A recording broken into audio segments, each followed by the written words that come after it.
नमस्कार, मी संदीप चव्हाण आणि आपण पाहताय टॉप न्यूज मराठी. खरं तर आज अख्खा दिवस केवळ आणि केवळ बीड जिल्हा कारागृहात काय घडलं याच चर्चेवरून संपूर्ण महाराष्ट्रामध्ये एकच गदारोळ उडाला. कारण बीड जिल्ह्यामध्ये आज वाल्मिक कराड गँग आणि बबन गित्ते गँग ह्या दोन्ही गँग परस्परांमध्ये भिडल्या, त्यांच्यात मारामारी झाली. ही पहिल्यांदा पहिली ब्रेकिंग न्यूज बाहेर आली आणि मग तिथून त्याच्यामध्ये जे काही चेंजेस होत गेले, असं नाही तसं घडलं, तसं नाही असं घडलं, अशा बऱ्याचशा त्यामधल्या गोष्टी वेगवेगळ्या बाहेर येत गेल्या. खरं तर सर्वात पहिल्यांदा ब्रेकिंग न्यूज आली ती म्हणजे बीड जिल्हा कारागृहामध्ये महादेव गित्ते आणि अक्षय आठवले या दोघांनी वाल्मिक कराड आणि सुदर्शन घुले यांना मारहाण केली. वाल्मिक कराडला 2-3 चापटी मारल्या आणि सुदर्शन घुलेला लाथाबुक्क्यांनी मारहाण केली. हे झाल्यानंतर पुढे संपूर्ण दिवस याच प्रकरणावर सुरेश धस यांची पत्रकार परिषद झाली, अंजली दमानी यांची प्रतिक्रिया आली, तृप्ती देसाईंची प्रतिक्रिया आली. शिवाय कारागृह पोलीस विशेष महानिरीक्षक जालिंदर सुपेकर यांनी कारागृह प्रशासनाकडून आपलं अधिकृत पत्र जारी केलं. पण या सगळ्या गोंधळामध्ये नेमकं बीड जिल्हा कारागृहात काय घडलं याचं उत्तर मात्र अजूनही निरुत्तरितच आहे आणि हेच उत्तर शोधण्याचा प्रयत्न आपण या संपूर्ण आताच्या लाईव्ह मधून घेणार आहोत. त्यामुळं आताचं माझं लाईव्ह जे आहे त्याचं नावच आहे 3 टोळ्या, 3 म्होरके, 3 ब्रेकिंग. वाल्या बीड जेलचा बॉस. आता पहिल्यांदा आपल्याला कॉन्सन्ट्रेट करायचंय ते बीड जिल्हा कारागृहात नेमकं काय घडलं. खरं तर बीड जिल्हा कारागृहामध्ये वेगवेगळ्या गुन्ह्यातले खुनातले आरोपी त्या ठिकाणी ठेवण्यात येतात. कोणी अंडर ट्रायल असतं, कुणाची सुनावणी सुरू असते. या सगळ्यांमध्ये वेगवेगळ्या बराकींमध्ये वेगवेगळे आरोपी ठेवले जातात. पण एक अशी वेळ असते सकाळची ज्यावेळी नाश्त्यासाठी सगळ्यांना एकत्र बोलावण्यात येतं किंवा एकत्र आणलं जातं किंवा मग आपले वकील असतील किंवा नातेवाईक असतील यांना फोन करण्याची सुविधा त्या ठिकाणी उपलब्ध असल्यानं या आरोपींना एकत्र आणलं जातं. अशीच एक त्या बीड कारागृहातली जी काही कैद्यांवरील बंदी आहे ती सकाळी उठवण्यात आली. साधारण 9 ते 10:30च्या दरम्यानचा तो काळ असावा. या काळामध्ये पहिल्यांदा एक ब्रेकिंग न्यूज जी हाती लागली ती म्हणजे या बीड जिल्हा कारागृहामध्ये फोनवरून वादावादी झाली. तू फोन करायचा का मी फोन करायचा, तू नंबर फिरवायचा का मी नंबर फिरवायचा, मी आधी फिरवणार का तू आधी फिरवणार, याच्यावर सगळा गोंधळ सुरू झाला. आणि त्याच वेळी महादेव गित्ते आणि अक्षय आठवले या दोघांनी वाल्मिक कराड आणि सुदर्शन घुले यांना मारहाण केली. ही जी मारहाण झाली या मारहाणीत वाल्मिक कराडला 2-3 चापटी बसल्या आणि सुदर्शन घुलेला लाथाबुक्क्यांनी मारहाण करण्यात आली. अशी पहिल्यांदा ब्रेकिंग न्यूज आली. त्यानंतर त्याच्यामध्ये चेंजेस होत गेले. खरं तर हे झाल्या झाल्या सुरेश धस यांनी तात्काळ बीड जिल्हा कारागृहाशी संपर्क साधला. तिथले जे जेलर आहेत मुलाणी यांच्याशी संपर्क साधून माहिती घेतली आणि त्या आधारे पत्रकार परिषद घेतली आणि पत्रकार परिषदेमध्ये मोठमोठे वेगवेगळे खुलासे केले. तुम्ही या लाईव्ह मध्ये शेवटपर्यंत थांबणार आहात आणि अर्थातच या संपूर्ण दिवसभरात काय घडलं बीड जिल्हा कारागृहात हे जाणून घेणार आहात. त्यामुळे तुमच्या कमेंट्स, तुमची जी काही माहिती आहे याविषयीची तुम्ही 100% टॉप न्यूज मराठीच्या कमेंट बॉक्समध्ये त्यामध्ये तुम्ही सूचित करू शकता, टाकू शकता आणि हे लाईव्ह शेवटपर्यंत पहा कारण की तुम्हाला या 3 ब्रेकिंग जाणून घ्यायच्यात, या 3 टोळ्यांचे म्होरके जाणून घ्यायचेत आणि हे 3 टोळ्या नेमक्या कोणत्या आहेत हेही जाणून घ्यायचं आहे. खरं तर या पहिल्या ब्रेकिंग न्यूजवर पत्रकार परिषद सुरेश धस यांनी घेतली. तिकडे तात्काळ बबन गित्ते यांचं जे सोशल मीडिया जे हँडल केलं जाते किंवा जी टीम आहे त्या टीम कडून तात्काळ त्याच्यावर 2 पोस्ट पडल्या. पहिली पोस्ट फेसबुकवर जी पडली ती अंदर मारना या मरना सब कुछ माफ है. नंतर थोड्या वेळाने ती डिलीट झाली. दुसरी पोस्ट पडली अंदर सब कुछ माफ है. नंतर ती पण डिलीट झाली आणि मग तिसरी पोस्ट पडली आणि या तिसऱ्या पोस्टमध्ये असं लिहिण्यात आलं की बबन भाऊंचं फॅन पेजेस आणि सोशल मीडिया अकाउंट्स हे सोशल मीडिया टीम कडून हँडल केले जातात, कृपया याची नोंद घ्यावी. त्यामुळे हे दुसरी ब्रेकिंग आली आणि मग बबन गित्तेचे समर्थक हे वाल्मिक कराडच्या गँगशी भिडले, असंच कदाचित यामधून सूचित झालं. आणि कदाचित बबन गित्तेनी इशारा तर दिला नाही ना की आता अंदर मारना या मरना सब कुछ माफ है, त्यामुळे आता तुम्हाला मी आदेश दिला आणि ते करा जे तुम्हाला बाहेर करता आलं नाही. पण या सगळ्या गोष्टींमध्ये पुन्हा एक ट्विस्ट आलं. ते ट्विस्ट फार महत्वाचं आहे. ते म्हणजे विशेष पोलीस महानिरीक्षक जे कारागृहाचे आहेत जालिंदर सुपेकर यांनी मात्र एक अधिकृत पत्रच कारागृहातर्फे जारी केलं. त्यामध्ये असं त्यांनी म्हटलंय की इथे वाल्मिक कराड आणि त्यांच्या जोडीला असलेला सुदर्शन गुले यांना अजिबात मारहाण झालेली नाही, या गोष्टीशी त्यांचा काही संबंध नाही. या ठिकाणी झालं काय तर जे काही फोन करायची सुविधा आहे त्या ठिकाणी जेव्हा दोन वेगवेगळे आरोपी त्या ठिकाणी गेले, त्या ठिकाणी त्यांच्यात शाब्दिक चकमक झाली. त्यामध्ये राजेश वाघमोडे आणि सुदीप सोनवणे या दोन कैद्यांमध्ये त्या ठिकाणी शाब्दिक चकमक झाली. त्याचं रूपांतर झटापटीत झालं. त्या सगळ्या दरम्यान तिथे उपस्थित असलेल्या पोलीस कर्मचाऱ्यांनी त्यांना सोडवण्याचा प्रयत्न केला. मग जे काही उपस्थित कैदी आहेत त्यांनी देखील त्या ठिकाणी गोंधळ घालायला सुरुवात केली. पण नंतर अनेक पोलीस कर्मचाऱ्यांनी हे सगळं काही नियंत्रणात आणलं. हे सगळं सांगितलं ते जालिंदर सुपेकर यांनी आणि सुरेश धस यांचा दावा चुकीचा आहे हे याच्यातनं दाखवून दिलं. आता प्रश्न उरतोय की एवढं सगळं जर झालंय तर मग ज्यात महादेव गित्तेचा संबंधच नाहीये त्या महादेव गित्तेसह त्याच्या साथीदारांना तात्काळ छत्रपती संभाजीनगर येथील हर्सुल कारागृहात का हलवण्यात आलं? बरं, हलवलं ते हलवलं. ही सगळी एवढी जी मोठी प्रक्रिया आहे ही इतक्या लवकर तात्काळ का करण्यात आली हा प्रश्न देखील आता या ठिकाणी उपस्थित होतोय. आता आणखी काही याच्यावर खुलासे येत आहेत. त्यातले फार महत्वाचे खुलासे म्हणजे सूत्रांकडून असं कळलंय की खरं तर ही जी काही मारामारी झाली, आता हे सूत्र अशी सांगतायत की वाल्मिक कराडची टोळी आणि बबन गित्तेची टोळी यांच्यातच खरी म्हणजे मारहाण झाली. आणि सुरेश धस यांनी असा दावा केलाय की आता प्रशासन काही सांगेल दुसऱ्या कुठल्या तरी कैद्यांमध्ये मारहाण झाली, पण मारहाण झाली ती वाल्मिक कराडची टोळी आणि बबन गित्ते समर्थक टोळी यांच्यामध्येच. त्यांच्या म्हणण्यानुसार या बबन गित्ते समर्थकांनी कराड टोळी मधल्या सगळ्या त्या गँगला आता काय तुमची जिरली का असा टोमणा मारला. कारण संतोष देशमुख हत्या प्रकरणामध्ये वाल्मिक कराडसह त्याचे चेले चपाटे आता त्या ठिकाणी शिक्षा भोगतायत, कैदी बनलेले आहेत. त्यामुळं महादेव गित्ते आणि या त्याच्या समर्थकांनी यांना टोमणा मारला, आता जिरली का? कारण आम्हाला खोट्या गुन्ह्यांच्या केसमध्ये अडकवून तुम्ही जेलमध्ये टाकलत, आमच्यावर गुन्हे दाखल केलेत. त्यामुळे त्यांच्या मनात संताप आणि राग होता. त्यामुळे संधी होती समोर आल्यानंतर एकमेकांना टोमणे मारण्याची, शाब्दिक काहीतरी त्या ठिकाणी स्लेजिंग करण्याची, आणि ती संधी कदाचित महादेव गित्ते आणि त्यांच्या समर्थकांनी साधली आणि त्यामुळे त्यांच्यात झटापट झाली, मारामारी झाली आणि मग 2-3 चापटी वाल्मिक कराडला बसल्या. आणि इतकंच रवी अंजली दमानी यांनी देखील याला दुजोरा दिलेला आहे की वाल्मिक कराडच्या 2-4 चापटीत बसल्या. आणि त्या दरम्यान जो काही गोंधळ झाला त्या गोंधळात खरं तर सेन्सिटिव्ह केस मधले जे आरोपी आहेत हे सगळे यांना यांच्या जीवितास धोका उत्पन्न होऊ शकतो, म्हणून महादेव गित्तेच्या गँगला या बीड जिल्हा कारागृहातून थेट औरंगाबाद म्हणजे आत्ताच्या छत्रपती संभाजीनगरच्या हर्सुल कारागृहात हलवण्यात आलं. आता यानंतर आणखी एक महत्वाची घटना घडलेली आहे, ती म्हणजे महादेव गित्ते यांच्या पत्नी मीरा गित्ते यांनी एक खळबळजनक आरोप केलाय. त्यांनी असं म्हटलंय की मुळातच माझ्या पतीचं ऑपरेशन झालेलं आहे, तरी देखील अजून त्यांना दवाखान्यात नेलेलं नाही.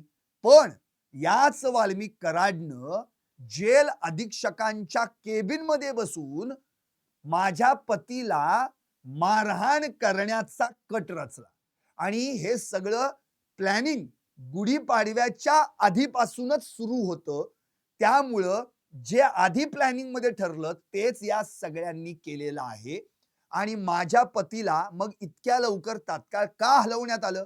बर, अक्षय आठवले यांनी देखील मारहाण केली असं जे काय आम्ही ऐकतोय, मग अक्षय आठवलेला तिथून का हलवण्यात आलं नाही असा आरोप महादेव गित्ते यांच्या पत्नी मीरा गित्ते यांनी केलाय. त्यामुळं या सगळ्या प्रकरणात आता नेमके खुलासे जे काय होत आहेत त्या खुलाशानुसार पहिली ब्रेकिंग, दुसरी ब्रेकिंग, तिसरी ब्रेकिंग. पहिली ब्रेकिंग, वाल्मिक कराड आणि सुदर्शन गुले याला महादेव गित्ते आणि अक्षय आठवले या दोघांनी मिळून मारहाण केली. त्यात सुरेश धस यांनी पत्रकार परिषद घेतली. नंतर दुसरी ब्रेकिंग आली ती म्हणजे बबन गित्ते यांच्या सोशल मीडिया टीम कडून या ठिकाणी 3 पोस्ट करण्यात आल्या. ही दुसरी ब्रेकिंग. पहिली पोस्ट होती शशिकांत पांडुरंग गित्ते यांच्या फेसबुक अकाउंट वरून, अंदर मारना या मरना सब कुछ माफ है, डिलीट झाली. दुसरी पोस्ट आली अंदर सब कुछ माफ है, डिलीट झाली. तिसरी पोस्ट आली बबन भाऊ यांचे fan pages, social media accounts हे सोशल मीडिया टीम द्वारे हँडल केले जाते याची सर्वांनी नोंद घ्यावी. आणि मग तिसरी ब्रेकिंग आली, गित्ते, आठवले आणि कराड गँग मध्ये मारामारी झाल्याचा धसांचा दावा चुकीचा आहे. हा दावा कारागृह विशेष महानिरीक्षकांनी म्हणजे जालिंदर सुपेकर यांनी खोडून काढला. नंतर एक कारागृह प्रशासनातर्फे अधिकृत निवेदन पत्राच्या स्वरूपात जारी करण्यात आलं. त्यामध्ये असं म्हटलंय की महादेव गित्ते गँग मधला राजेश वाघमोडे आणि सोनवणे फड यामधला सुदीप सोनवणे यांच्यात फोनवरून वाद झाला होता. त्यावेळी त्यांच्यात शाब्दिक चकमक झाली, मग झटापट झाली आणि ती पोलिसांनी नियंत्रणात आणली. इथं कराड व घुले उपस्थित नव्हते. या मारामारीत कुणी जखमी झालं नाही, कुणालाही इजा झाली नाही. काही कैद्यांना मात्र अन्यत्र हलवण्यात येईल असं त्यांनी म्हटलं आणि त्याप्रमाणे त्यांनी महादेव गित्तेंसह त्यांच्या साथीदारांना, 4 साथीदारांना म्हणजे एकूण हे 4 जण गित्ते सह त्यांना छत्रपती संभाजीनगर मधील हर्सुल कारागृहात हलवण्यात आलं. आता या तिन्ही ब्रेकिंग या ठिकाणी मी तुमच्या समोर मांडल्या. आता प्रश्न हा आहे की या तिन्ही ब्रेकिंग झाल्या, पण या तिन्ही ब्रेकिंग मध्ये 3 टोळ्या पुढे आल्या. पहिली वाल्मिक कराड आणि त्याची टोळी, जी संतोष देशमुख यांचं अपहरण करून हत्या केल्याच्या प्रकरणामध्ये मकोका कायद्याअंतर्गत बीड जिल्हा कारागृहामध्ये आहे. दुसरी टोळी अर्थातच सनी आठवलेची म्हणजे अक्षय आठवले त्याचा भाऊ, त्याच्यावर मकोका अंतर्गत गुन्हा दाखल झालेला आहे, तो देखील बीडच्या जिल्हा कारागृहात आहे. आणि तिसरी टोळी ती म्हणजे बबन गित्तेंचे समर्थक महादेव गित्ते आणि त्याचे साथीदार, त्यांच्यात राजेश वाघमोडे देखील आहे. हे सगळे जे मरळवाडीचे सरपंच बापू आंधळे यांची हत्या 29 जून 2024 रोजी झाली होती, त्यामध्ये हे आरोपी आहेत. म्हणजे 3 टोळ्या, वाल्मिक कराडची टोळी, नंतर दुसरी बबन गित्तेंची टोळी, तिसरी सनी आठवलेची टोळी आणि हे 3 म्होरके वाल्मिक कराड, बबन गित्ते, सनी आठवले. आणि या 3 ब्रेकिंग ज्या मी तुम्हाला सांगितल्या, आधी मारहाण झाली, नंतर फेसबुक पोस्ट झाली आणि नंतर मारहाण गुलेला आणि कराडला झालीच नाही, दुसऱ्या कायद्यांमध्येच झाली. आता या सगळ्या प्रकरणामध्ये आपल्याला हे समजून घ्यायचंय की या ठिकाणी जी काही जो मारहाण झाल्याचा प्रकार आहे, या सगळ्या प्रकरणावरून हे क्लिअर होतंय की वाल्मिक कराड आणि त्याचे चेले चपाटे जेव्हा या जेलमध्ये यांनी एंट्री केली तेव्हापासून काही ना काहीतरी यांच्या बाबत पुढे वेगळी माहिती आलेलीच आहे. पहिली, वाल्मिक कराडला VIP ट्रीटमेंट दिली जाते, त्याला अगदी जेवणाची थाळी पोचवली जाते, त्याला फोन करण्याची सुविधा उपलब्ध करून दिली जाते. दुसरी गोष्ट, वाल्मिक कराडकडून दादा खिंडकर याला धोका असल्याचं त्यांच्या पत्नीनं जेल प्रशासनाकडे कळवलं होतं, म्हणून त्यांना दुसऱ्या ठिकाणी हलवण्यात आलं. हा दुसरा आरोप वाल्मिक कराडवर. आणि तिसरा आरोप आता महादेव गित्तेच्या टोळीला या बीड जिल्हा कारागृहातून हर्सुल कारागृहात हलवण्यात आलं, हा तिसरा आरोप. त्यामुळं वाल्मिक कराडला बीड जिल्हा कारागृहाचा देखील बॉस बनायचंय का, असाच प्रश्न आता उपस्थित होतोय. खरं म्हणजे तृप्ती देसाई यांनी देखील दुजोरा दिलेला आहे. त्यांनी तर असं म्हटलंय की वाल्मिक कराडला मुंबईच्या जेलमध्ये हलवा, कारण की या ठिकाणी त्याला व्ही-आय-पी ट्रीटमेंट दिली जावी यासाठीचा सगळा मारहाणीचा बनाव केलेला आहे. तिकडे मनोज जरांगे यांनी तर स्पष्ट म्हटलंय की ही सगळी सोंग आहे त्या वाल्मिक कराडच्या टोळीची, बाकी काहीही नाहीयेत. यांना फक्त काही करून काहीतरी आपलं जे काय आहे ते सगळं झाकायचंय, त्यासाठी हा सगळा प्रयत्न चाललाय. आता या सगळ्या प्रकरणामध्ये आपल्याला हे समजून घ्यायला पाहिजे, एकतर वाल्मिक कराड त्याच्या टोळीने काय उद्योग केला आहे गेली 2, 2.5, 3 महिने आपण प्रत्येक मीडियाच्या माध्यमातून, बातम्यांमधून, सोशल मीडियावर, सॅटेलाईट चॅनल्सवरून आणि टॉप न्यूज मराठीच्या माध्यमातून तुम्ही सगळं ऐकताय, पाहताय, सगळं तुम्ही पाहिलेलं आहे. आता प्रश्न उरतो, की या ठिकाणी सुरेश धस यांनी जी पत्रकार परिषद घेतली त्यात काय-काय खुलासे केलेत. अर्थात ते मी तुम्हाला शेवटी ऐकवणार आहेच. पण या प्रकरणामध्ये खरं तर सगळ्यात महत्त्वाचा मुद्दा जो उपस्थित होतो, तो म्हणजे या ठिकाणी जी बबन गित्ते याची टोळी आहे किंवा जे काही समर्थक आहेत त्याचे, त्या टोळीचं या वाल्मिक कराडच्या विरोधात नेमकं काय वैर आहे? वाल्मिक कराड आणि बबन गित्ते यांच्यात नेमकं काय हाडवैर आहे? त्यामुळे यांच्यात नेमकी तिथं का जुंपली? हे समजून घेणं गरजेचं आहे आणि हे प्रकरण थेट कनेक्ट होतं ते मरळवाडीचे सरपंच ज्यांची हत्या झाली 29 जून 2024 ला परळीमध्ये, ते बापू आंधळे यांच्या प्रकरणाशी हे प्रकरण जोडलं जातंय. या प्रकरणात खरं तर गित्ते गँगचं नाव आलंय. त्यामुळे त्यात बबन गित्तेंची पोस्ट आली. नंतर महादेव गित्ते, राजेश वाघमोडे यांची नावं पुढे आली. त्यामुळं हे नेमके कोण आहेत हे समजावून आपल्याला जर घ्यायचं असेल तर 29 जून 2024 रोजी परळीत घडलेल्या हत्येचं प्रकरण समजून घ्यावं लागेल आणि ते प्रकरण म्हणजे मरळवाडीचे सरपंच अर्थातच बापू आंधळे. आता या ठिकाणी पहिलं जे नाव आलेलं आहे ते म्हणजे बबन गित्ते. बबन गित्ते गेली 9 महिन्यांपासून फरार आहेत. अगदी जून महिन्यापासून. ते फरार का आहेत? तर त्यांच्यावर मरळवाडीचे सरपंच बापू आंधळे यांच्या खुनाचा आरोप आहे. त्यानंतर 9 महिन्यांनीच त्यांच्या फेसबुक पोस्टवर किंवा त्यांच्या फॅन फॉलोइंग पेजेसवर कुठेतरी एक हालचाल होताना दिसली, ती आजच झाली. तिकडे वाल्मिक कराड आणि सुदर्शन घुले या दोघांना महादेव गित्ते यांच्या टोळीनं मारहाण केल्याची बातमी समोर काय आली. लगेच बबन गित्ते यांच्या संपूर्ण फॅन फॉलोइंग पेजवरून किंवा सोशल मीडिया हँडल करणाऱ्या टीमकडून त्या 2-3 पोस्ट ज्या मी तुम्हाला मगाशी सांगितल्या त्या पुढे आल्या. आता त्यामुळं हे बबन गित्ते कोण आहेत आणि यांचा या बापू आंधळे प्रकरणाशी काही संबंध आहे का, हे पहिल्यांदा समजून घेणं अत्यंत गरजेचं आहे. सगळ्यात महत्त्वाचं म्हणजे संतोष देशमुख यांच्या हत्येच्या आरोपाखाली गेल्या साधारण 2.5-3 महिन्यांपासून वाल्मिक कराडसह आणि त्याची गँग ही बीडच्या तुरुंगात आहे. हे 7 जण आत आहेत. वाल्मिक कराड, विष्णू चाटे, सुदर्शन घुले, प्रतीक घुले, सुधीर सांगळे, नंतर तो महेश केदार, जयराम चाटे आणि राहिलाय कृष्णा आंधळे, तो अजून फरार आहे.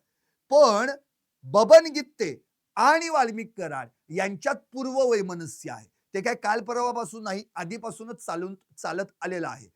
एकतर मी बबन गित्तेला संपवल्याशिवाय पायात चपला घालणार नाही, असं वाल्मिक कराड बोलत असल्याची चर्चा होते, किंवा मी वाल्मिक कराडला संपवल्याशिवाय दाढी करणार नाही किंवा दाढी काढणार नाही, अशी या बबन गित्तेंच्या बाबतीत बीडमध्ये चर्चा होते. त्यामुळं नेमकं काय घडलं हे आपल्याला पहिल्यांदा समजून घ्यावं लागेल. खरं तर पूर्वीच्या राजकारणामध्ये या दोन्ही गँग एकमेकांसमोर बऱ्याचदा आलेल्या आहेत. त्यांच्या चकमकी उडालेल्या आहेत आणि अनेक मुद्द्यांवर त्यांचे मतभेद होते. हेच मतभेद आजच्या वादावादीला कारणीभूत ठरल्याचं सांगितलं जातं. खरं तर बबन गित्ते हे बापू आंधळे या प्रकरणात फरार आहेत आणि त्यांच्या समर्थक कैद्यांनी वाल्मिक कराडच्या कानशिलात लगावली असा प्रश्न उपस्थित होतोय. त्यामुळेच हा भडका उडालेला आहे. आता बबन गित्ते हे परळीच्या राजकारणातले एक महत्वाचे पुढारी मानले जातात. स्थानिक राजकारणात त्यांचा चांगला दबदबा आहे. वंजारी जातीतून येत असल्यानं समाजाची ताकदही त्यांच्या मागे आहे. शिवाय परळीत त्यांना मानणारा वर्ग देखील मोठा आहे. त्यांची पत्नी परळी पंचायत समितीची विद्यमान सदस्य आहे. त्याआधी त्यांची पत्नी परळी पंचायत समितीची सभापती देखील राहिलेली आहे. एकंदरीत स्थानिक राजकारणात त्यांचं स्थान चांगलं आहे. राष्ट्रवादीच्या फुटीनंतर म्हणजे जेव्हा दोन गट पडले, अजित पवार गट आणि शरद पवार गट, धनंजय मुंडे हे अजित पवार गटात गेल्यानंतर त्यांना पर्याय म्हणून बबन गित्ते यांचं नाव पुढे येऊ लागलं. मग बबन गित्ते यांनी काय केलं तर परळीत आक्रमक भूमिका घ्यायला सुरुवात केली आणि शरद पवार यांच्या राष्ट्रवादीत प्रवेश करण्याचं बबन गित्तेंना ठरवलं. मग काय झालं, विधानसभा निवडणूक लागायला काही महिने उरले होते आणि त्याच्या आधीच 700 गाड्यांचा, तब्बल 700 गाड्यांचा ताफा घेऊन ते प्रवेशासाठी त्या ठिकाणी आले आणि एवढ्या गाड्यांचा ताफा आणि त्याच्या मागे असलेली समर्थकांची संख्या पाहून प्रदेशाध्यक्ष जयंत पाटील खरं तर यांना देखील आश्चर्य वाटलं आणि मग शरद पवार आणि जयंत पाटील यांनी बबन गित्तेंना बळ द्यायचं ठरवलं आणि मग धनंजय मुंडे यांना पर्याय म्हणून त्यांचा चेहरा प्रोजेक्ट करण्याचं राष्ट्रवादी शरद पवार गटातर्फे नियोजन करण्यात आलं. पण याच काळात मरळवाडीचे सरपंच बापू आंधळे यांची हत्या झाली. राष्ट्रवादी अजित पवार गटाचे हे बापू आंधळे होते. भर दिवसा त्यांची गोळ्या झाडून हत्या करण्यात आली आणि त्यांच्या खुनाचा आरोप बबन गित्ते यांच्यावर ठेवण्यात आला.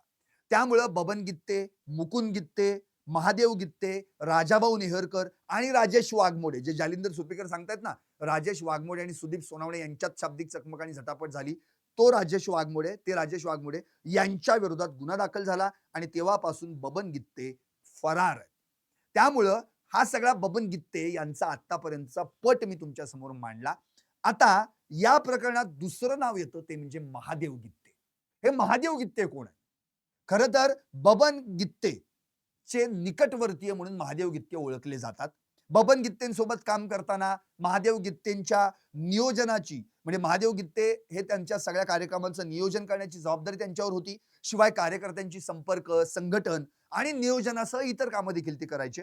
बापू आंधळे हत्या प्रकरणामध्ये त्यांचं नाव आलं.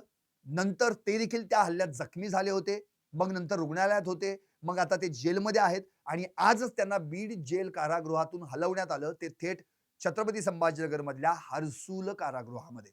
आता खोट्या गुन्ह्यात आपल्याला अडकवल्याचा गित्तेंचा एक आरोप आहे. वाल्मिक कराडनं आपल्याला खोट्या गुन्ह्यात अडकवलेला आहे आणि शिवाय याच वाल्मिक कराडनं माझ्या घरावर गोळीबार देखील केला होता असा देखील आरोप त्यांनी केलेला आहे. त्यामुळे पहिल्यांदा आता बापू आंधळे हत्या प्रकरण काय आहे हे नेमकं समजून घेऊ. मग आपल्याला महादेव गित्ते ही नेमकी व्यक्ती काय आहे हे समोर येईल. 9 डिसेंबर 2024 ला आपल्याला सगळ्यांना आठवतंय की संतोष देशमुख यांची हत्या करण्यात आली आणि त्याच्या आधी 163 दिवस जर आपण गेलो तर 29 जून 2024 रोजी मरळवाडीचे सरपंच बापू आंधळे यांची परळी शहरात हत्या झाली. या प्रकरणी परस्पर विरोधी फिर्यादी खरं म्हणजे दाखल झालेल्या आहेत आणि एका फिर्यादीमध्ये वाल्मिक अण्णा असा उल्लेख आहे. आमदार जितेंद्र आव्हाड यांनी आणि सामाजिक कार्यकर्त्या अंजली दमानिया यांनी देखील वाल्मिक अण्णा असा उल्लेख असलेली फिर्याद एक्स वर पोस्ट केली होती आणि हा वाल्मिक अण्णा कोण याचा तपास व्हावा अशी मागणी केली होती. त्यामुळं सरपंच संतोष देशमुख यांच्या हत्येपाठोपाठ सरपंच बापू आंधळे यांचं हत्या प्रकरण देखील आता यामुळे चर्चेत आलं. अर्थात हे सगळं घडत असताना जेव्हा बापू आंधळे यांच्या हत्या प्रकरणात वाल्मिक कराडचं नाव वाल्मिक अण्णा हे कसं घालण्यात आलं ते विचारण्यात आलं तर त्या ठिकाणी असं सांगण्यात आलं की वाल्मिक कराड विषयी कोणताही आरोप नाहीये, त्यामुळे चार्जशीट मधून त्याचं नाव वगळण्यात आलं अशी माहिती अंजली दमानिया यांनी दिलेली आहे. म्हणजेच गुन्हे करायचे आणि नाव काय तर वाल्मिक अण्णा. तर वाल्मिक अण्णा कोण? पूर्ण नावच नाहीये. त्यामुळे त्यांच्या विरोधात कुठला गुन्हाच दाखल होत नाही म्हणून त्यांचं नाव वगळण्यात आलं असं बीडच्या पोलिसांनी अंजली दमानिया यांना सांगितल्याचं या ठिकाणी अंजली दमानिया यांनी म्हटलं होतं. आता सगळ्यात महत्वाचा प्रश्न म्हणजे या सगळ्यांमध्ये परळी शहरात जी 29 जूनला जी बापू आंधळे यांची हत्या झाली होती त्यामध्ये ज्ञानबा उर्फ गोट्या गित्ते आणि महादेव गित्ते यांनी परस्पर विरोधी फिर्यादी दाखल केल्या होत्या. महादेव गित्ते जे आता बीड जिल्हा कारागृहात होते त्यांना जे आजच हर्सुल कारागृहात हलवण्यात आलं तेच आणि ज्या महादेव गित्तेनी वाल्मिक कराडला चापटी वगैरे मारल्या असं म्हटलं जातं ते महादेव गित्ते. आणि गोट्या गित्ते म्हणजे काय तर याच प्रकरणामध्ये तो आरोपी आहे पण तो बोंबलत फिरतोय. अजूनही तो सापडत नाहीये. परळी शहरात बिंदास्त फिरतो. सुरेश धस स्वतः म्हणालेत की मी त्याला फिरताना बघितलेला आहे. मी नवनीत कावत जे बीडचे एसपी त्यांना सांगतोय की त्याला पकडा, अटक करा. हा मैं करता हूं असं ते उत्तर देतात पण त्याला अटक होत नाही असं देखील त्यांनी म्हटलेलं आहे. अर्थात मी गोट्या गित्तेवर नंतर येईनच. यानंतर काय झालं तर गोट्या गित्ते यांनी जी फिर्याद दिली त्या फिर्यादीनुसार बबन गित्ते यांनी बापू आंधळे यांची गोळी घालून हत्या केली, तर महादेव गित्ते यांनी दिलेल्या फिर्यादीनुसार त्यांना जीवे मारण्यास आलेल्यांपैकी कुणीतरी बापू आंधळे यांच्यावर गोळीबार करून त्यांची हत्या केली. म्हणजे हे अजून क्लिअरच नाही की बापू आंधळेचं काय झालं, बापू आंधळेंना कुणी मारलं. गोट्या गित्ते म्हणतोय की महादेव गित्ते यांचे जे मूळ आहेत बबन गित्ते यांनीच बापू आंधळेला मारलं, त्यांनी गोळी घालून हत्या केली. तर इकडे महादेव गित्ते म्हणतायत की मलाच मारायला जी माणसं आली होती त्यापैकी एकानं कुणीतरी या ठिकाणी बापू आंधळे यांची हत्या केली. त्यामुळे आता या प्रकरणात बबन गित्ते फरार आहेत. तर वाल्मिक अण्णा हे जे नाव त्या आरोपींमध्ये आहे, जे महादेव गित्तेनी दिलेलं आहे, ते वाल्मिक अण्णा म्हणजे वाल्मिक कराड का, हाच प्रश्न सगळ्यांना पडला. शेवटी चार्जशीट मधून त्याचं नावच वगळण्यात आलं. आता या सगळ्या प्रकरणात नेमकं काय घडलं हे जाणून घेणं अत्यंत गरजेचं आहे. महादेव गित्ते यांनी जी फिर्याद दिली त्यानुसार मयत झालेले बापू आंधळे, राजेश उर्फ धनराज फड, रघुनाथ फड, ज्ञानबा उर्फ गोट्या गित्ते, सनी देवडे, सोमनाथ सलगरे आणि शिवाय यांच्या सोबतच या सगळ्या प्रकरणामध्ये जे कोण आरोपी आहेत, जी नावं महादेव गित्तेंनी घेतलेली आहेत ती मी आता तुम्हाला सांगतोय. वाल्मिक अण्णा आणि अनोळखी 20 असे 27 ते 28 जण परळी पोलीस ठाण्यात जीवे मारण्याचा प्रयत्न केल्याच्या आरोपाखाली त्यांच्यावर गुन्हा दाखल झाला. म्हणजे महादेव गित्ते यांनी जी काही नावं दिली, जे मला मारायला आले होते असं ते म्हणतायत, त्यामध्ये स्वतः बापू आंधळे, राजेश उर्फ धनराज फड, रघुनाथ फड, ज्ञानबा उर्फ गोट्या गित्ते, सनी देवडे, सोमनाथ सलगरे, वाल्मिक अण्णा आणि अनोळखी 20 अशा एकूण 27 ते 28 जणांवर परळी पोलीस ठाण्यात जीवे मारण्याचा प्रयत्न केल्याच्या आरोपाखाली गुन्हा नोंदवण्यात आलाय. आता गेल्या वर्षीच्या जून महिन्यात परळी येथील जो परळी शहरातील बँक कॉलनी आहे त्या परिसरात मरळवाडीचे सरपंच बापू आंधळे यांची हत्या झाली होती. या प्रकरणी ज्ञानबा उर्फ गोट्या गित्ते यांनी फिर्याद दिली. आता ही परस्पर विरोधी फिर्याद आहे. त्यामध्ये काय झालं, 29 जून रोजी रात्री 8:30 वाजता ही घटना घडली. आरोपींनी कट रचून मला आणि बापू आंधळे यांना आरोपी महादेव गित्ते यांच्या परळीतील बँक कॉलनीतील घरी बोलावलं.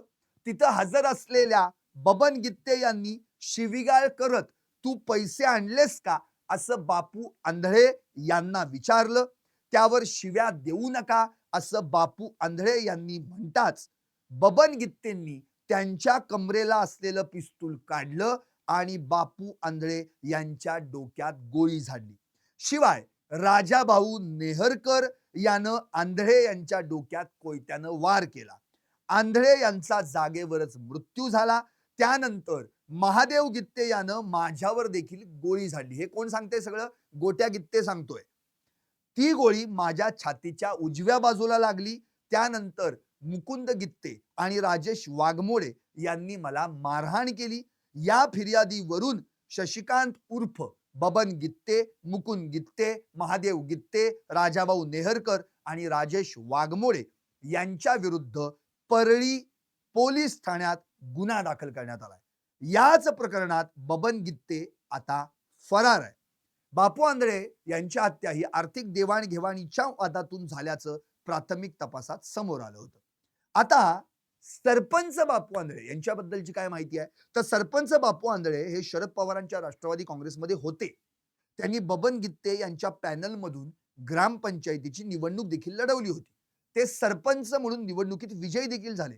पण त्यानंतर त्यांनी शरद पवारांच्या पक्षाला सोडचिठ्ठी दिली आणि ते अजित पवारांच्या राष्ट्रवादी काँग्रेसमध्ये प्रवेश करते झाले. सरपंच बापू आंधळे आणि बबन गित्ते यांच्यात जुनं भांडण होतं. पैशाच्या देवाणघेवाणीवरून या दोघांमध्ये अनेकदा वाद झाले होते. लोकसभा निवडणुकीनंतर हा वाद टोकाला गेला. लोकसभा निवडणुकीत आंधळे हे धनंजय मुंडे यांच्या गटात असल्यानं गित्ते यांनी त्यांना अनेकदा जाब विचारला होता असं सांगण्यात येत आहे. आता सरपंच बापू आंधळे यांच्या हत्येच्या काही महिन्यांपूर्वीच बबन गित्ते यांनी शरद पवारांच्या राष्ट्रवादीत प्रवेश केला. त्यानंतर पक्षानं त्यांच्यावर प्रदेश उपाध्यक्ष पदाची जबाबदारी दिली. बबन गित्ते आणि अजित पवारांच्या राष्ट्रवादीचे धनंजय मुंडे यांचे कार्यकर्ते वाल्मिक कराड यांच्यात गेली अनेक वर्षांपासून वैर होतं असं देखील सांगण्यात होतं. तर एकंदरीत या दोन्हीही परस्पर विरोधी फिर्यादी आहेत. आता प्रश्न हा उरतो की या प्रकरणात जो गोट्या गित्ते जखमी झाला, ज्यानं महादेव गित्ते यानं माझ्यावर गोळी झाडली, ती गोळी माझ्या छातीच्या उजव्या बाजूला लागली, त्यानंतर मुकुंद गित्ते आणि राजेश वाघमोडे यांनी मला मारहाण केली अशी फिर्याद दिली होती.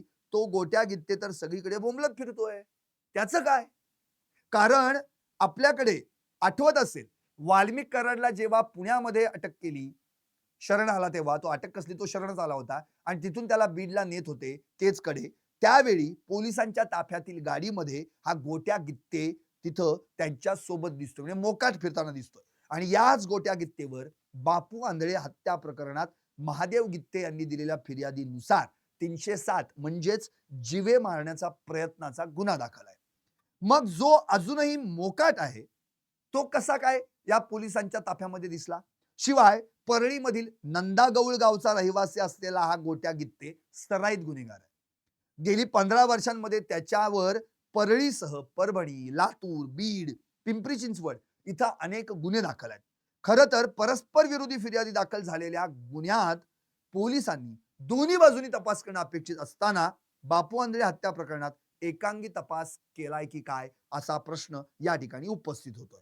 त्यामुळं आता सगळ्यात महत्वाचं म्हणजे जेव्हा महादेव गित्ते यांनी जी फिर्याद दिली आहे त्यातलं जे वाक्य आहे, बबन गित्ते कुठं आहेत, त्यांचा तपास लागला का, असं जे काही पोलिसांना आता आपल्याला विचारायला हवं. कारण की 9 महिने झाले अजून तुम्ही त्यांना शोधून काढलेले नाहीयेत.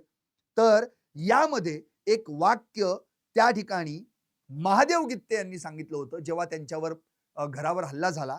काय की वाल्मिक अण्णांनी जे सांगितलंय ते करा असं म्हटल्यानंतर बापू आंधळे यांच्यावर गोळीबार झाला होता. त्यामुळं हे वाक्य नेमकं कुणी कुणाला म्हटलं आणि महादेव गित्ते यांनी या प्रकरणी दाखल केलेल्या आरोपींच्या नावातला तो वाल्मिक अण्णा कोण, याचं उत्तर अजूनही कुणाला मिळालेलं नाही. एकूणच काय तर बापू आंधळेचं काय झालं, त्या हत्या प्रकरणातला वाल्मिक अण्णा कोण आणि बबन गित्तेचा या हत्येशी काही संबंध आहे का, या प्रश्नाची उत्तरं महाराष्ट्राला अजून तरी मिळालेली नाहीयेत. आता सगळ्यात महत्वाचं म्हणजे या ठिकाणी महादेव गित्ते कोण हे आपण समजून घेतलं, गोट्या गित्ते हा काय आहे हे देखील समजून घेतलं. बापू आंधळे प्रकरणात 2 परस्पर विरोधी फिर्यादी दाखल आहेत. महादेव गित्ते याची एक फिर्याद, गोट्या गित्ते याची एक फिर्याद. महादेव गित्ते आणि त्याच्या सोबतच्या सहकाऱ्यांना आरोपी म्हणून अटक करण्यात आली, त्यांना बीड जेलमध्ये टाकण्यात आलं. आज त्यांना हर्सुल कारागृहात हलवण्यात आलं. पण तिकडे महादेव गित्तेनं गोट्या गित्ते आणि बाकीच्या त्याच्या सहकारी आरोपींवर जी काही फिर्याद दाखल केलेली आहे त्याच्यातलं कुणीही अटक नाहीये. गोट्या गित्तेही बोंबलत फिरतोय. सुरेश धस यांची पत्रकार परिषद जी झाली त्याची त्यांनी माहिती दिली, मी तो धक्कादायक खुलासा तुमच्या समोर करणारच आहे. हे सगळं प्रकरण जर आता आपण पाहिलं तर यात बबन गित्ते हे त्या ठिकाणी नव्हतेच असं महादेव गित्ते सांगतायत. सुरेश धस यांनी देखील याच्यावर खुलासा केलेला आहे. मग बबन गित्ते हे जर त्या ठिकाणी नव्हतेच तर त्यांच्यावर वाल्मिक कराडनं खोटा गुन्हा दाखल करून त्यांना याच्यात आरोपी केलंय का, अशी देखील बीड जिल्ह्यात चर्चा आता सुरू आहे. त्यामुळं आता आपण बापू आंधळे हत्या प्रकरण समजून घेतलं, गोट्या गित्ते कोण हे देखील समजून घेतलं. तरी देखील सुरेश धस यांनी गोट्या गित्ते याच्याबद्दल काय म्हटलंय ती 2 वाक्य मी तुम्हाला ऐकवतो. महादेव मुंडे हत्या प्रकरणाला 16 ते 17 महिने उलटले, पण अजूनही केवळ तपासी अधिकारी बदलले जात आहेत. 8 तपासी अधिकारी झाले, पण आरोपी काही सापडेना. आरोपी गोट्या गित्ते आजही परळीमध्ये सर्रासपणे फिरतोय, सुरेश धस म्हणतात. 2 तारखेला जामीन ठेवलाय तरी देखील परळीच्या पोलिसांना तो सापडत नाहीये. माझं सोडा, अंजली दमानिया, तृप्ती देसाई यांनी वेळोवेळी पोलिसांची नावं घेतली आहेत. मग एसपींचं काम नाही का हे खरं खोटं करायचं? पहिला एक डीवायएसपी नेमला होता, कुणी नेमला होता? चोरमले यांना कुणी आणलंय? असे प्रश्न त्यांनी या ठिकाणी उपस्थित केले. आणि गोट्या गित्ते, नंतर राजू फड वगैरे जी काही नावं आहेत, ही कुणीतरी आरोपी बोंबलत फिरतायत. मी फोन केला एसपींना, की बाबा त्या गोट्या गित्तेला बोंबलत फिरतोय, पकडा. तर उत्तर त्यांचं, "हां, मैं करता हूं." असं ते उत्तर देतात. गोट्या व राजू फड हे मेन आरोपी आहेत. सातभाई आणि पुजारी असे 2 इसम आहेत. त्यांचे देखील हातपाय यांनीच तोडलेले आहेत. ते देखील महादेव मुंडे यांच्या हत्येच्या आधी 2 दिवस त्यांनी हा 307 चा गुन्हा केलेला आहे. दोघांचेही सातभाई आणि पुजारी जे वैद्यनाथ जे मंदिर आहे त्या ठिकाणी ते पुजारी आहेत. त्या ठिकाणी नाथळा गावचे ते रहिवासी आहेत. त्यांना मारलंय, त्यांचे हातपाय तोडलेत.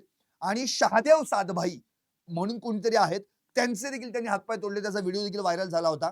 20 तारखेला महादेव मुंडेंची हत्या झाली. त्याच्या आधी 2 दिवस या लोकांनी हे गुन्हे केलेले आहेत. याचा अर्थ तिसरा गुन्हा यांनी केला नाही. हे कशावरून असा प्रश्न सुरेश धस यांनी यावेळी उपस्थित केलाय. त्यामुळं आकांनीच बसवलेल्या माणसांची चौकशी करून कारवाई करणं हे एसपींचं काम नाही का, असं देखील या ठिकाणी त्यांनी म्हटलेलं आहे. एकंदरीतच परळी पोलिसांनी जी त्या पुजारीवर केस दाखल झालेली आहे, ती केसही दाखल करून घेतली नाही. शेवटी कोर्टातनं त्यांनी ती केस दाखल केलेली आहे. म्हणून परळीतले ते पोलीस मात्र अजूनही एसपींनी जसेच्या तसेच ठेवलेत. याची उत्तरं काय आहेत की नाहीत, असा प्रश्न सुरेश धस यांनी उपस्थित केलाय. आता राजेश वाघमोडे जे आहेत, जो आहे आरोपी, त्याचं तर नाव तुम्हाला मी सांगितलंच. बबन गित्ते प्रकरणामध्ये गोट्या गित्ते म्हणजे बापू आंधळे प्रकरणात गोट्या गित्तेने घेतलेलं आहे. आता अक्षय आठवले हे एक जे नाव आहे, हे नाव खरं तर पहिल्यांदाच पहिल्या ब्रेकिंग न्यूज मध्ये आलं होतं. महादेव गित्ते आणि अक्षय आठवले या दोघांनी मिळून वाल्मिक कराड आणि सुदर्शन घुलेला मारहाण केली. आता महादेव गित्ते कोण आपण समजून घेतलं. बबन गित्ते समर्थक टोळीतला हा महादेव गित्ते. राजेश वाघमोडे कोण हे पण आपण समजून घेतलं. नंतर आता प्रश्न उरलाय, हा अक्षय आठवले कोण आहे. अक्षय आठवले हा सनी आठवलेचा भाऊ आहे. आज सकाळीच झालेल्या राड्यामध्ये सुदर्शन घुलेला लाथाबुक्क्यांनी मारहाण केली, तर वाल्मिक कराड याच्याही कानशिलात लगावली, अशी ब्रेकिंग न्यूज आली. त्यामध्ये तुरुंगात असलेल्या महादेव गित्ते आणि अक्षय आठवले यांच्याकडून ती मारहाण झाल्याची प्राथमिक माहिती समोर आली. आता कराडला मारहाण करणारा महादेव गित्ते हा सरपंच बापू आंधळे यांच्या खून प्रकरणातला आरोपी आहे, हे तर क्लिअर झालं. आता अक्षय आठवले कोण आहे. अक्षय आठवले हा आठवले गँगचा किंवा आठवले टोळीचा गुंडा आहे. जानेवारी महिन्याच्या अखेरीस आठवले गँगच्या गुंडांवर मकोका लावण्यात आला. या गँगचा प्रमुख असलेल्या सनी आठवले यानं काही महिन्यांपूर्वीच वाल्मिक कराड यानं आपल्याला फसवलं आणि त्यानंतर त्यातून वाचवलं असल्याच्या आशयाची पोस्ट व्हायरल केली होती. वाल्मिक कराड, सुदर्शन घुलेला मारहाण करणारा अक्षय आठवले हा सनी आठवलेचा भाऊ आहे. आठवले टोळीवर देखील अनेक गंभीर गुन्हे दाखल आहेत. यामध्ये हत्येचा प्रयत्न, दरोडा, जबरी चोरी, अवैध शस्त्र, अवैधरित्या शस्त्रांची विक्री, हाणामारी, अग्निशस्त्र चालवणं, पोलिसांच्या कायदेशीर ताब्यातून जीवघेणा हल्ला करून पळून जाणं, सरकारी कामात अडथळा, खंडणी मागणं आदी 19 गुन्हे त्यांच्यावर दाखल आहेत. त्यापैकी 16 गुन्ह्यांची दखल न्यायालयानं घेतली आहे. आता हे 3 सख्खे भाऊ आहेत. सनी आठवले, अक्षय आठवले आणि आशिष आठवले. आणि यांच्या जोडीला मनीष क्षीरसागर, प्रसाद धिवार आणि ओमकार सवाई या सगळ्यांवर जानेवारी महिन्याच्या शेवटच्या आठवड्यामध्ये मकोका लावण्यात आला. 13 डिसेंबरला विश्वास डोंगरे यांच्यावर गोळीबार करून जखमी केल्याचा गुन्हा देखील या आरोपींवर दाखल आहे. यातला सनी आठवले हा फरार आहे, तर अक्षय आठवले जो आज सकाळीच आपण महादेव गित्तेंसोबत ज्यांनी वाल्मिक कराडला आणि सुदर्शन घुलेला मारहाण केली, त्यातलं हे नाव आहे अक्षय आठवले. आता अक्षय आठवलेनं वचपा काढला असं म्हटलं जातं. वाल्मिक कराड यांना आपला प्रभाव वापरून काहींवर गुन्हे दाखल केले असल्याचा आरोप या आधी देखील संतोष देशमुख हत्या प्रकरणामध्ये बऱ्याच जणांनी केलेला आहे. वाल्मिक कराडनं खोट्या गुन्ह्यात अडकवल्याच्या रागातूनच अक्षय आठवलेनं ही मारहाण केल्याचं बोललं जात आहे. महादेव गित्ते याचाही हाच आरोप आहे. मागील काही दिवसांपासून आठवले आणि कराड टोळीमध्ये धुसफूस सुरू होती. आज अखेर कराड टोळी आणि गित्ते आठवले टोळीमध्ये हाणामारी झाली. आता या सगळ्या संदर्भामध्ये जो महादेव गित्तेंची पत्नी मीरा गित्ते यांनी आरोप केला आहे की महादेव गित्ते म्हणजे माझ्या नवऱ्याला तुम्ही या जेलमधून हलवलत आणि त्यांना थेट कुठं नेलं? बीडच्या म्हणजे हर्सुलच्या औरंगाबादच्या जेलमध्ये.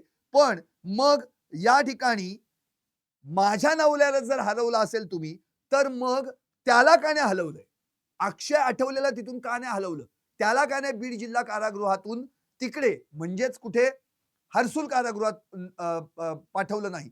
तर याचा अर्थ फक्त आणि फक्त वाल्मिक कराडचा हा प्लॅन होता, बाकी काही नाही, असं मीरा गित्ते यांनी म्हटलं. आता अक्षय सोनवणे यांची जी आई आहे, त्यांनी देखील या संदर्भामध्ये काही खुलासे केलेले आहेत. त्यांचं म्हणणं काय आहे ते देखील आपण ऐकून घेऊयात. जेव्हा सकाळी ब्रेकिंग सगळ्या टीव्हीवर येऊन झळकली, टॉप न्यूज मराठीने देखील ही बातमी दाखवली होती, की महादेव गित्ते आणि अक्षय आठवले या दोघांनी वाल्मिक कराड आणि सुदर्शन गुन्हेला मारहाण केली बीड जिल्हा कारागृहामध्ये. त्यावेळी ही बातमी अक्षय आठवलेच्या आईनं ऐकली. त्यानंतर त्या तात्काळ बीड जिल्हा कारागृहात दाखल झाल्या.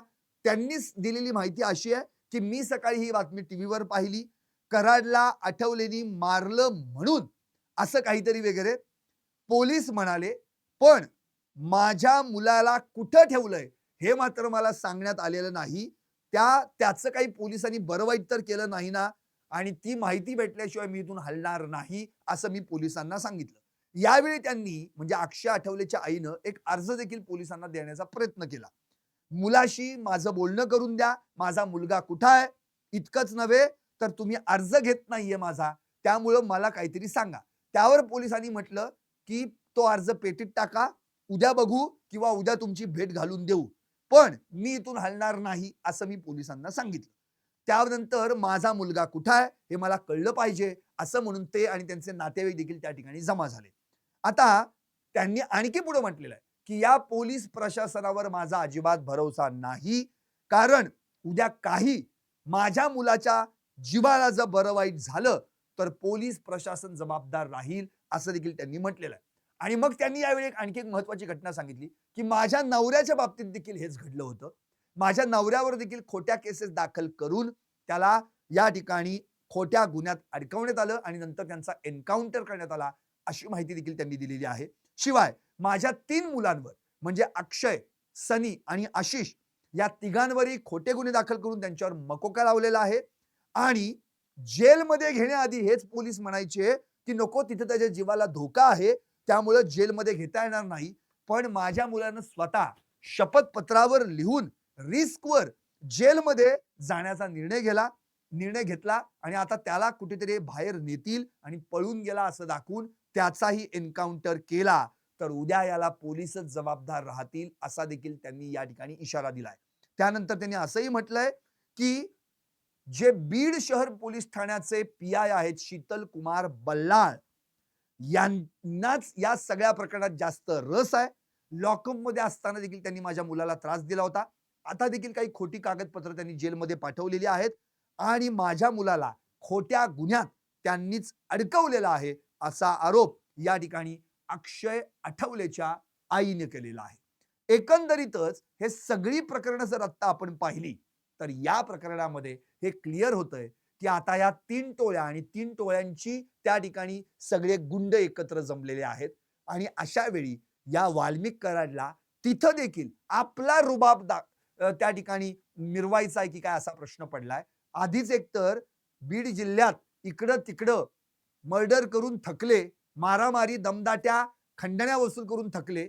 आता कुठेच काही करता येईना म्हणून जेलमध्ये देखील करायची की काय अशी परिस्थिती या ठिकाणी निर्माण झाले, हेच या ठिकाणी दिसून येतं. आता सगळ्यात महत्वाचा मुद्दा म्हणजे मी तुम्हाला एक व्हिडिओ दाखवणार आहे. कारण आता या सगळ्या महादेव गित्ते याच्या टोळीला बीड जिल्हा कारागृहातून हलवलंय ते थेट छत्रपती संभाजीनगर मधील हर्सुल कारागृहामध्ये. तर जेव्हा त्यांना हलवण्यात येत होतं त्यावेळी त्यांनी काही मीडियाशी संवाद साधलेला आहे. त्यांचा आवाज पण स्पष्ट ऐकू येतोय. ते काय म्हणालेत हे आपण ऐकणार आहोत. म्हणून पहिल्यांदा पाहूयात महादेव गित्ते आणि त्याच्या टोळीला या बीड मधून हलवताना नेमकं काय घडलं.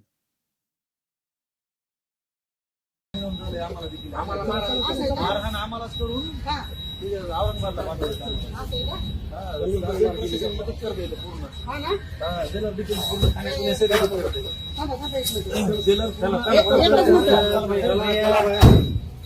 वाल्मिकरांच्या सांगण्यावर जलद पूर्ण मदत करतं. जलद देखील इथं जलद बाबा लोक पूर्ण मदत सांगा सीसीटीव्ही चेक करण्यात यावी.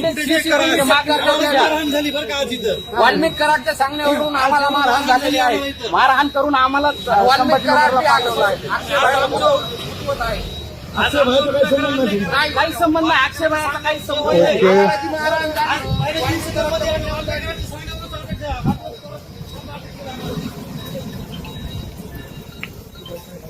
घ्या ना गाडीसाठी घ्या ना गाडीसाठी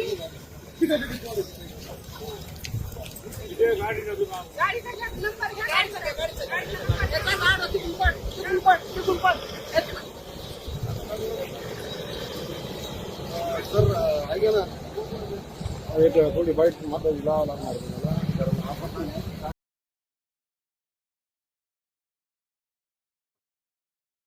पाहिलं हे आरोपी आहेत महादेव गित्ते आणि त्याचे 4 साथीदार.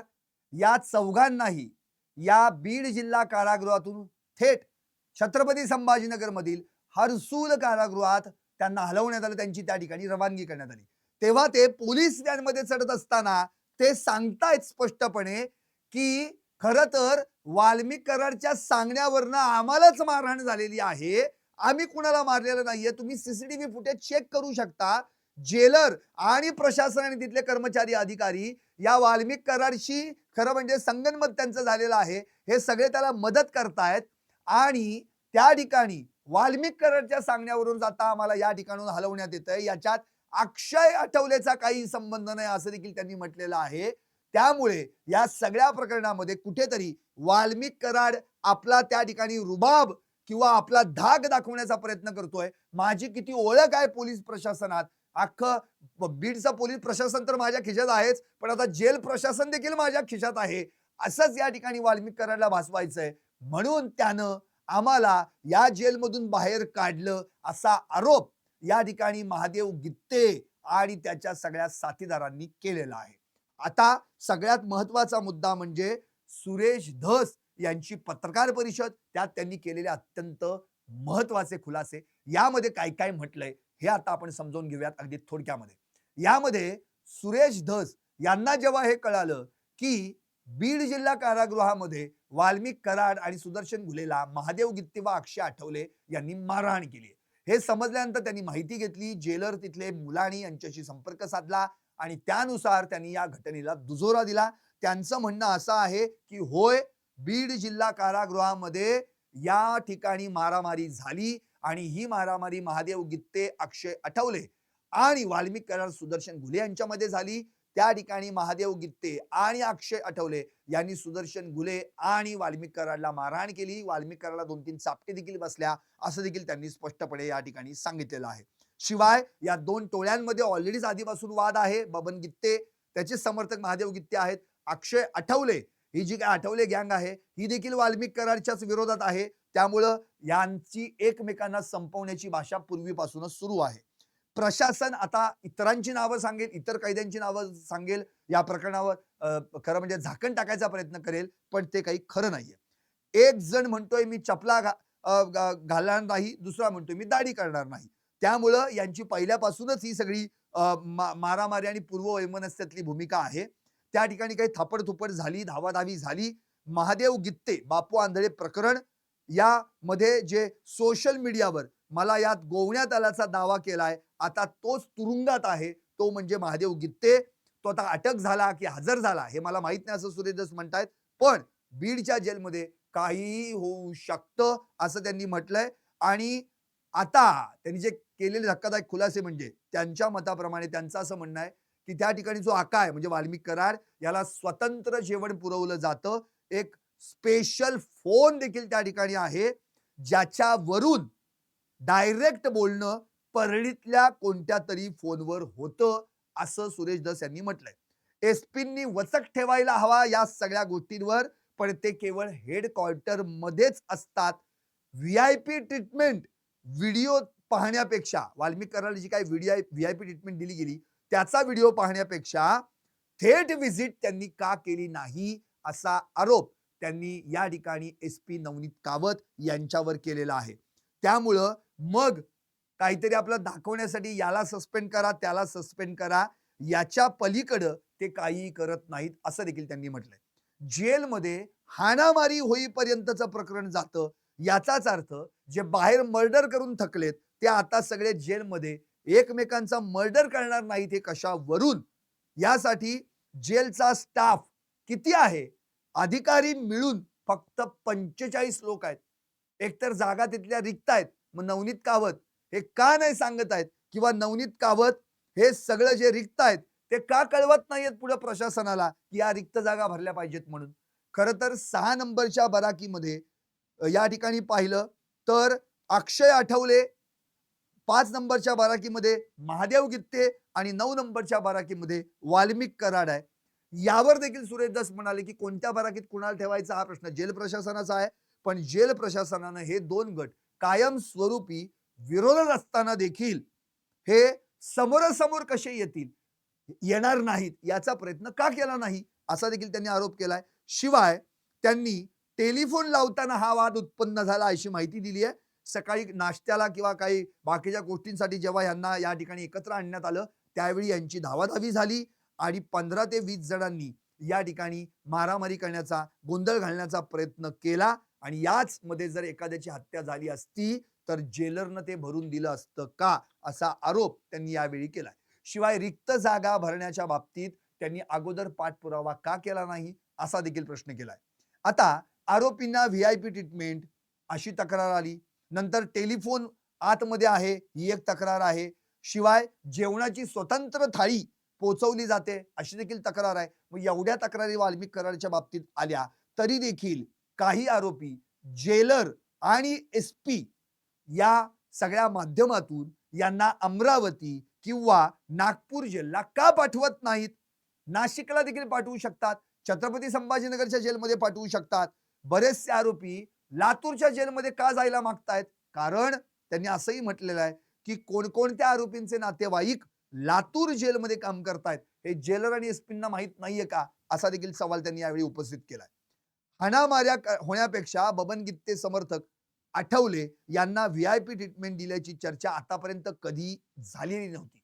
पण आता वाल्मिक कराड जेव्हापासून या जेलमध्ये गेलाय त्यावेळी आकाला व्हीआयपी ट्रीटमेंट दिली जाते, स्वतंत्र जेवणाची थाळी दिली जाते, फोनचा वापर त्याला करण्याची संधी दिली जाते. याचाच अर्थ या सगळ्या प्रकरणातील आरोपींना अमरावती आणि नागपूरमध्ये पाठवलं जावं असं या ठिकाणी त्यांनी म्हटलेलं आहे. शिवाय हे सगळं चित्र याआधी आम्ही कालिया चित्रपटात पाहिलं होतं असं त्यांनी म्हटलं. आता मात्र बीडच्या जिल्ह्यातच कालिया झालाय की काय असा प्रश्न त्यांनी उपस्थित केला.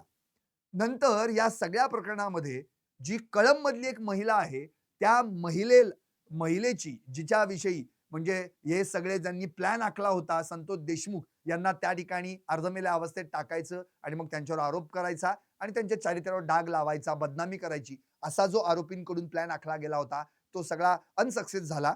तर ती जी महिला आहे त्या महिलेचा खून झाल्याची देखील माहिती आता समोर आलेली आहे. त्या बाबतीत जेव्हा सुरेश धस यांना विचारण्यात आलं तेव्हा त्यांनी स्पष्टपणे सांगितलेलं की याबाबत माझ्याकडे काही ऑथेंटिक माहिती नाहीये, पण जर तपासात पुढे आलं की हीच ती महिला होती तर मात्र ही बाब गंभीर आहे आणि पुढचे पुरावे संपवायला आता सुरुवात झाली की काय असंच यावरून दिसून येतंय.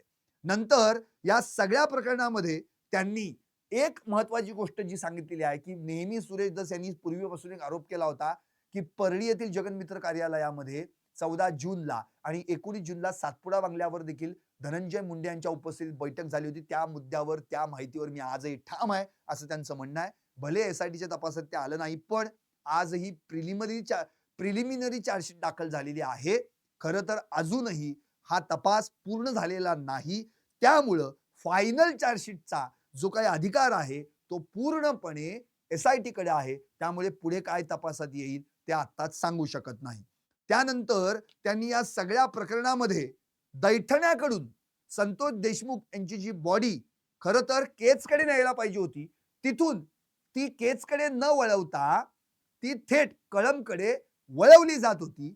अशा वेळी ती पोलीस गाडी तिकडे का वळवली गेली, का कशासाठी वळवण्यात आली, ह्या प्रश्नांची उत्तर मिळाली पाहिजेत. आणि मस्साजोगच्या 2 गाड्या जेव्हा त्यांच्या मागं गेल्या, त्या पोलीस गाडीच्या किंवा जी बॉडी ज्या गाडीत होती ॲम्ब्युलन्समध्ये, तेव्हा त्या गाडीनं तिथून टर्न घेतलाय. त्यामुळे या प्रकरणातले जे 2 पोलीस आहेत त्यांना देखील सहआरोपी करावं, असा देखील त्यांनी या ठिकाणी मुद्दा मांडलाय.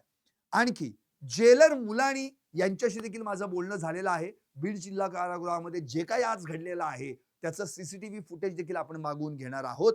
आधीपासूनच तिथं काही कर्मचारी असे आहेत जे त्या ठिकाणी उगाचच VIP ट्रीटमेंट, चहा, नाश्ता पुरवण्यासाठी मदत करतायत. त्यांचा देखील आपण तपास करणार आहोत, असं देखील त्यांनी म्हटलेलं आहे. आता बबन गित्तेंबाबतीत त्यांनी असं म्हटलंय की त्यांच्यावरचा आरोप खरा आहे का खोटा आहे मला माहित नाही, पण बबन गित्ते हे आरोपी जर असतील तर त्यांना ते कधी पकडणार, कृष्णा आंधळेला कधी पकडणार. या ठिकाणी SP फक्त आणि फक्त पेपरमध्ये दिसतात, आजकाल सोशल मीडियावर दिसतात, बाकी काही करत नाहीत, असं देखील त्यांनी या ठिकाणी म्हटलंय. नंतर वाल्मिक कराड जो फिल्म प्रोड्युसर म्हणून जे काही नवीनच माहिती आली, रणजित कासले या निलंबित पोलीस अधिकाऱ्यांनी माहिती दिली होती की वाल्मिक कराड हा फिल्म प्रोड्युसर आहे आणि एक जी संस्था आहे त्या संस्थेचा जो आजीवन सभासद देखील आहे, त्याचं देखील फिल्म प्रोडक्शन देखील आहे. त्यावर त्यांनी असं म्हटलंय की साहजिकच असू शकतं, एवढी संपत्ती आहे की तो प्रोड्युसर का नाही होऊ शकत वगैरे, अशी माहिती देखील त्यांनी या ठिकाणी दिलेली आहे. कारण की जिल्ह्याचा बाप होता ना, असं तोच म्हणाला होता, असं देखील सुरेश धस यावेळी म्हणाले. शिवाय मगाशीच मी तुम्हाला सांगितलं, महादेव मुंडे प्रकरणामध्ये नुसते 8 तपासी अधिकारी बदललेले आहेत, पण एकही तपास करत नाहीये. गोट्या गित्तेचं देखील त्यांनी प्रकरण या संदर्भात सांगितलं. शिवाय दादा खिंडकरांच्या आरोपात तथ्य होतं, मग आता या आरोपात तथ्य नाहीये का?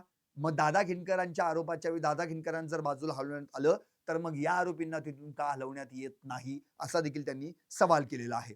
शिवाय बबन गित्ते यांना जेव्हा घटना घडली ती 8:30ला आणि FIR मध्ये नोंद आहे 7 वाजता. 7 वाजता बबन गित्ते हे त्यावेळेस तिथे नव्हते असे अनेक लोक सांगतात. तरी देखील त्या ठिकाणी बबन गित्तेंचं नाव त्या फिर्यादीत कसं काय आलं? पण जर ते आरोपी असतील आणि ते आता फरार असतील तर त्यांना अटक व्हायला पाहिजे. ती अटक का होत नाहीये? तिथले तिडके चोरमले काय करतायत? गित्ते आंधळे यांना अटक करायला हवी, अशी देखील मागणी त्यांनी केलेली आहे. नंतर रणजित कासले, ज्या हल्ली अनेक व्हिडिओज त्यांचे व्हायरल होत आहेत सोशल मीडियावर आणि ते वेगवेगळे नवीन खुलासे आणि नवीन आरोप देखील करतायत. त्यांच्या बाबतीत जेव्हा सुरेश धस यांना विचारण्यात आलं तेव्हा त्यांनी असं म्हटलं की रणजित कासले, अच्छा, म्हणजे त्यांच्याबद्दल नको रे बाबा बोलायला, असं म्हणून त्यांनी हात वर केले आणि त्यांच्याविषयी काही बोलणार नाही असं म्हटलं. शेवटी त्यांनी बीडचे नवनीत कावत जे नवीन SP म्हणून आले ते कसे आहेत असा पत्रकारांनी प्रश्न केला. त्यांची कामगिरी कशी आहे यावर त्यांनी स्पष्टपणे म्हटलं की मी जे काही बोललोय त्यावरून ओळखून घ्या माझं मत काय आहे. ते ग्राउंडवर जाऊन कधीही काम करत नाहीत, फक्त सोशल मीडियावर दिसतायत. यंत्रणा जशी हलायला पाहिजे तशी यंत्रणा हलताना दिसत नाही. SP कार्यालयातूनच SP यंत्रणा हलवतात, खाली काही दिसत नाही. त्यामुळं भास्कर केंद्रे वगैरे हे आरोपी किंवा हे जे पोलीस आहेत ज्यांच्यावर गुन्हे दाखल व्हायला पाहिजेत, त्यांच्यावर कारवाई व्हायला पाहिजे, ते अजून तिथे कसे काय, असं देखील त्यांनी या ठिकाणी म्हटलेलं आहे. थोडक्यात काय तर या सगळ्या प्रकरणामध्ये आपल्याला एक गोष्ट समजलेली आहे, ती फार महत्वाची. आधी सर्वात पहिल्यांदा असं समजलं की गित्ते गँगची कराड गँगला मारहाण. नंतर सुरेश धस यांनी या वृत्ताला दुजोरा दिला, पण कारागृह प्रशासनानं हे वृत्त फेटाळलं, इन्कार केला. नंतर राजेश वाघमोडे गित्ते गँगचा आणि सुदीप सोनवणे यांच्यात मारामारी झाली होती, झटापट झाली होती, असं पुढं आलं. नंतर गित्ते गँगला हर्सुलला हलवण्यात आलं, हर्सुल कारागृहामध्ये हलवण्यात आलं आणि गित्ते गँगनं आरोप केलाय की वाल्मिक कराडच्या सांगण्यावरून आम्हाला मारहाण झाली आणि त्यामुळे आम्हाला हलवण्यात आलं. CCTV फुटेज चेक करा, जेलर प्रशासन सगळे सामील आहेत. याचाच अर्थ या सगळ्या प्रकरणात एकच उत्तर मिळतंय, 3 टोळ्या, 3 म्होरके, 3 ब्रेकिंग. पण या सगळ्यांचा समावेश एकच की याच्यात कराड टोळीनं महादेव गित्तेंच्या टोळीला म्हणजे बबन गित्तेच्या टोळीला बीड जिल्हा कारागृहातून हाकलून काढलं, आपली ताकद दाखवायचा प्रयत्न केला, पोलीस प्रशासनात माझी किती ओळख आहे, वट आहे हे दाखवण्याचा प्रयत्न केला. या सगळ्या प्रयत्नातून एकच समोर क्लिअर होतंय की बीड जेल प्रशासन सबशेल फेल आणि या वाल्याळा म्हणजे या वाल्मिक कराडला आता बीड जिल्ह्याचा जो आधी मी बाप आहे असं म्हणत होता त्याला आता बीड जेलचा देखील बॉस बनायचंय की काय हेच उत्तर यातून निष्पन्न होते. पाहत राहा टॉप न्यूज मराठी, आपला महाराष्ट्र आपली बात.